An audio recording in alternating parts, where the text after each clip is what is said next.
Welcome to this first in a series of talks about ancient Athens, produced by the Classics Department at East London Science School. We start off by asking ourselves, where was Athens in ancient Greece? And as you can see from the map behind me, it is in the centre, just north of the Peloponnese. The region where Athens was located was called Attica. And as you can see as well, Athens was very close to the sea. It did not actually come up right to the sea, but within 20 miles it had its own port, called the Piraeus, and it was from here that Athens was able to trade with the rest of the Mediterranean and create such an influential navy. Now this navy was actually funded by silver mines, which were found in this area of Attica, south of Athens.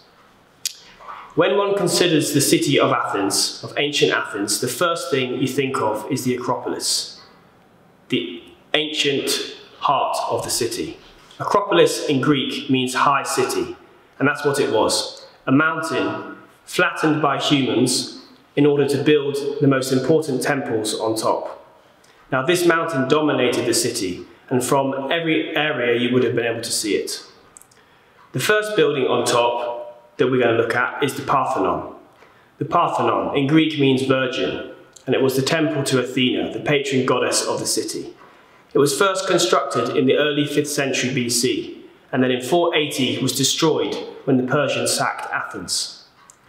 The Athenians for 50 years left it in ruins because they wanted it to serve as a reminder of the pain and suffering caused by the Persians.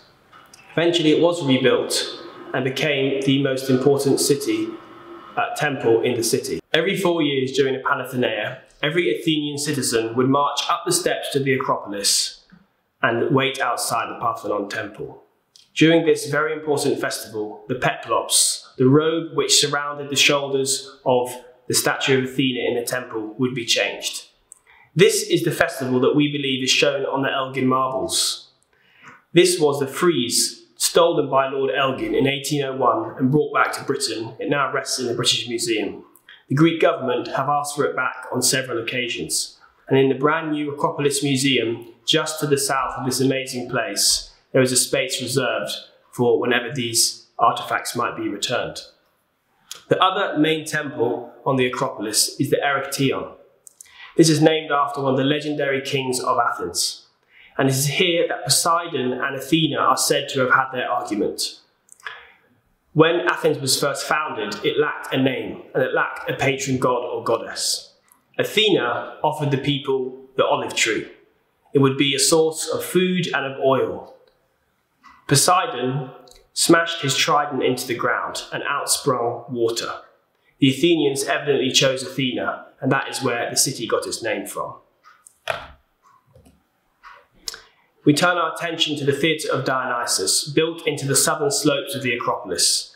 This is potentially one of the oldest theatres in the world, and this is where the great tragedians like Sophocles, Euripides and Aeschylus would have had their plays performed as part of the City Dionysia festival.